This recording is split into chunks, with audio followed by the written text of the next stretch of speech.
Hey guys, it's Dr. Joe Borio with this week's Health Kick. And I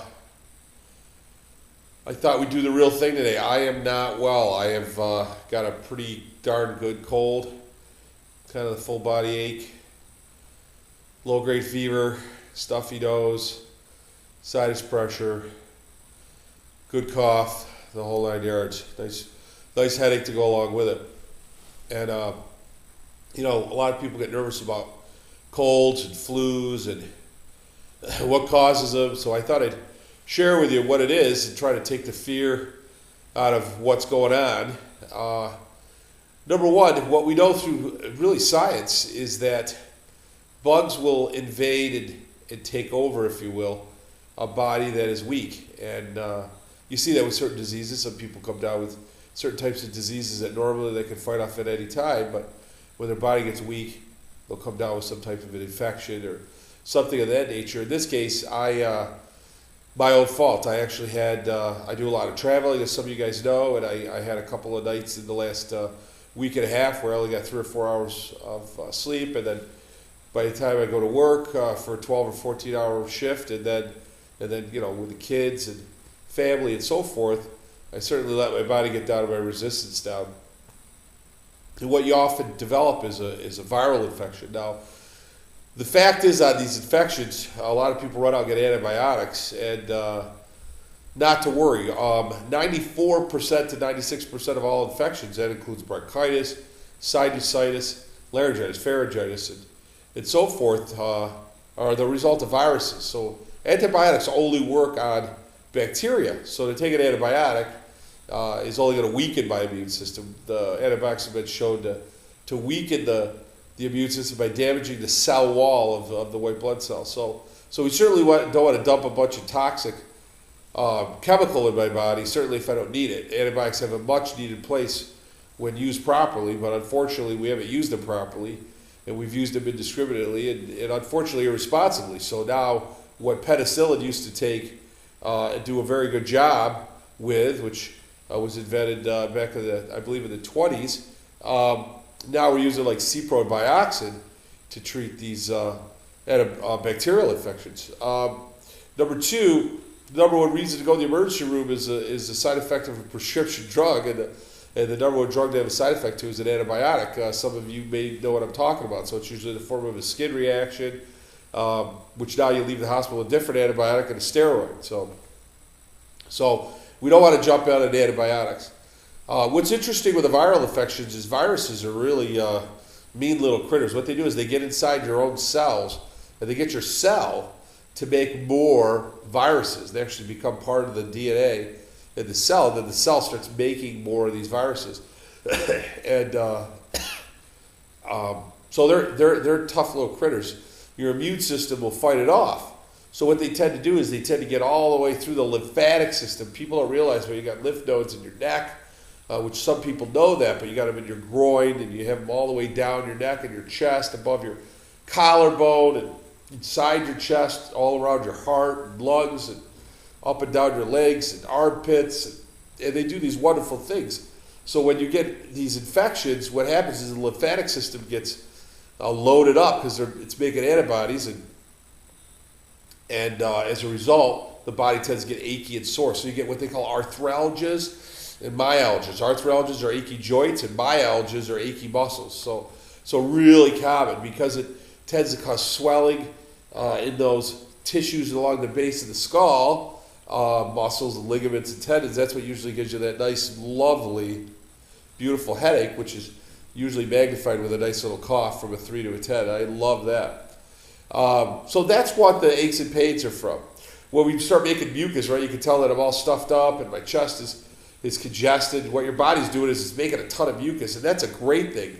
And the fact that you're coughing, the action of coughing is extremely important for you as well, because what's happening is you got different types of cells, mast cells and white blood cells, and they basically attack the virus or bacteria for that matter, and they engulf it, and then you create like this jelly material, which is nasty, I understand, but that allows your body to cough it out. So cough suppressants, maybe they give you a good night's sleep, but they actually put the brakes on your body trying to cleanse itself. So all this snot that you're making, all this mucus, is really a good thing. It's your body's way of getting rid of something, much like if you were to get diarrhea, your body's trying to get rid of something like a flu or something bad you ate or whatever.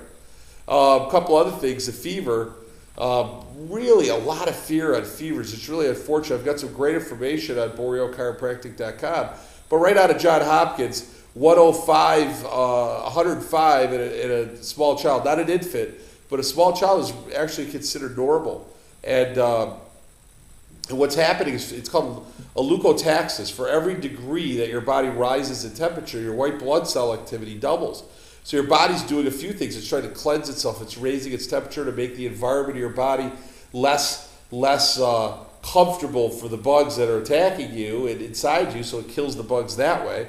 Secondly, it activates the white blood cells, so it allows the white blood cells to be more efficient, more effective in fighting off the infection. So taking like a Tylenol or an Advil or an aspirin to lower the fever, which you hear a lot of people do, is really putting the brakes on something that's really, really good for you. For example, if you were to go out and had too much alcohol, you're probably going to vomit. I mean, you wouldn't want to put the brakes on that. It's awful to do it. You feel sick when you do it.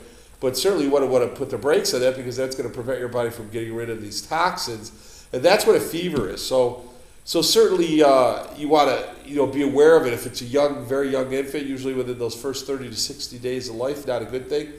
But as we age, as a young child and up, those high fevers are actually common. Once we get older, beyond those teenage years, high fevers are less common. You tend to see much more of 102, maybe at most 103.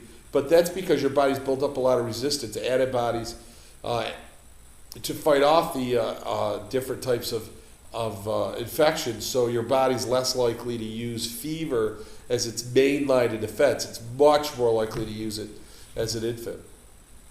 So we don't want to bring the fever down. Anytime you take an Advil or a Motrin or a Tylenol or what have you, they actually put the brakes on your immune system. They damage the balance in what they call prostaglandins, which are little proteins in the body that regulate the action and activity of white blood cells in your body. So they make you feel better, but you're actually not helping the system out at all. So what do we want to do? We want to have some fluids. We want to have some really light meals. We want to certainly get comfortable. Saline wash for the nose, a hot shower, a cold compress, a warm compress. We want to do palliative care. And by all means, when you can, certainly the sooner you can, you want to get an adjustment, which I did. And the beauty of that is the research shows that anytime you adjust the upper cervical area of the neck, right up in here, it was actually research done by Dr. Brennan in the 90s. She was my microbiology teacher when I went to college. And she showed that by adjusting the upper cervical, it causes an increase in the activity of the white blood cells. So making the white blood cells more active and therefore more efficient, more effective in fighting off the infection. So my advice to all of us is to hydrate well, water and fluids, hot tea with a little honey, certainly electrolytes. If you find that you're getting diarrhea or you're vomiting, you certainly want to put those electrolytes, those fluids back in you. That's more often what makes you sick than anything else. And we want to make sure that we're getting comfortable. And what do? We get tired, right? We want to rest. And I certainly wanted to do that all day. And by resting, that gives your body the chance to, rather than expend energy on doing a whole bunch of activities, it gives your body a chance to fight off the infection, make more white blood cells, and get the lymphatic system working really well and fight off the infection. So make sure you get adjusted regularly. You'll find that people that get adjusted have up to a 400% increase in their immune function, so less likely to get sick. So knowing that, what do we always want to do? We want to make sure we're well hydrated, make sure we got some good nutrition in us, make sure we're exercising, positive mental thoughts, and regular chiropractic care. I certainly recommend that everybody do that, including dad, mom, and all the kids.